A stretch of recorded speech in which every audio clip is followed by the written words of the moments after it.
Alright guys, we've made it back to the car. I definitely don't regret the decision now to skip the mountain. In the next video is going to be how I get home. So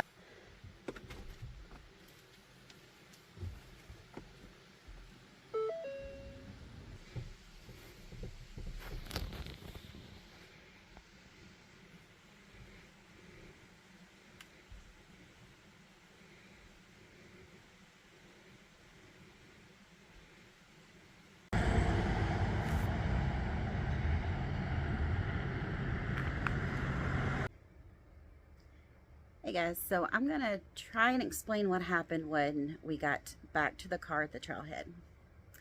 So of course we're excited. We're changing our shoes. So I'm putting on my camp shoes back on and unloading our our pack into our cars because we both drove separately. And just getting stuff together, and then it's time to finally get in the car and leave, and click click, the car won't start. Radio comes on, all the dash lights and stuff, but the car would not turn over. So there was a gentleman at the trailhead. He was actually kind of parked behind me, but there was like room for me to get out. And I asked him, I kind of waved him down, and he's like, hey, let me guess, your car won't start. We're like, yep. So he's like, okay, well, hold on just a minute. And he tried to jump my car with one of those jump boxes, but he wasn't having any luck. So my friend who was with me said she would take me to go get service because there's no service at all at the trailhead. So I was like, okay, let's go get service. I'll call roadside. They'll come out and hopefully they can jump it. And if not, I guess I have to get it towed somewhere. We'll take it one step at a time. Well, we ended up coming all the way into this little town called Wilmington. And long story short, my friend she wanted me to find a hotel and just stay here for the night and try and get everything resolved. She needed to get to her next destination. She could not stay with me. So, so that's what we did. I found a hotel. It's called the Viking Hotel or the Viking Motel. There are no Vikings here. I did not see Hoot here anywhere either. That would have been a blast. So disappointed there. But okay, look at this nasty Vermont mud that came off of my pants. So since I'm stranded here in Vermont, I don't have any clothes or anything like that with me. All that's in my car. I'm just here washing my clothes in the sink. Yeah, so I'm gonna wash them a couple more times and make sure it's all out. But yeah, just normal hiker trash. Okay. So I went across the street to the grocery store to get me some food earlier. Totally didn't think about not having a fork, so I'm using my Doritos as a fork. And of course I didn't have any dry clothes because I washed those a while ago, so I can't go across the street to buy a fork. And this is what we got then.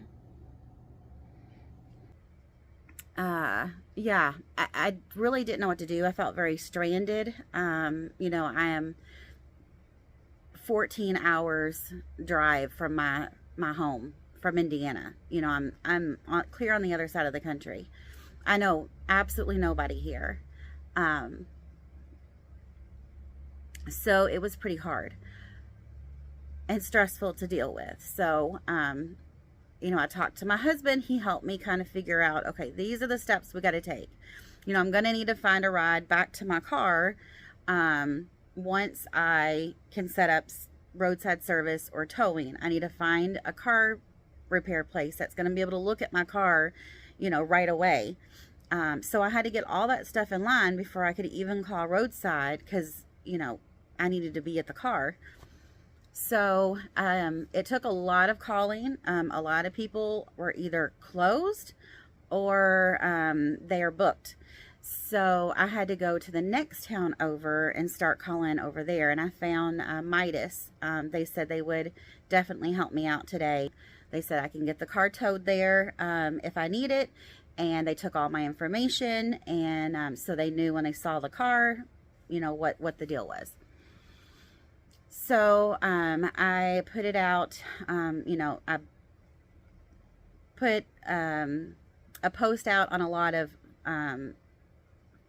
Facebook groups. So Hiking in Vermont was the one that I ended up finding someone on, but I sent it out to the Women's Appalachian Trail. People liked the comment or liked the post, but no one ever commented. No one ever private messaged me. I reached out to the Green Mountain Club, but they were closed and they're not open again until like 10 or something. So they haven't even seen the message yet, probably, about a shuttle. I've reached out to several friends to kind of get some ideas of maybe other YouTubers that might be in the area that I'm not thinking of. So Chris and Nicole, I appreciate your help with that. You know,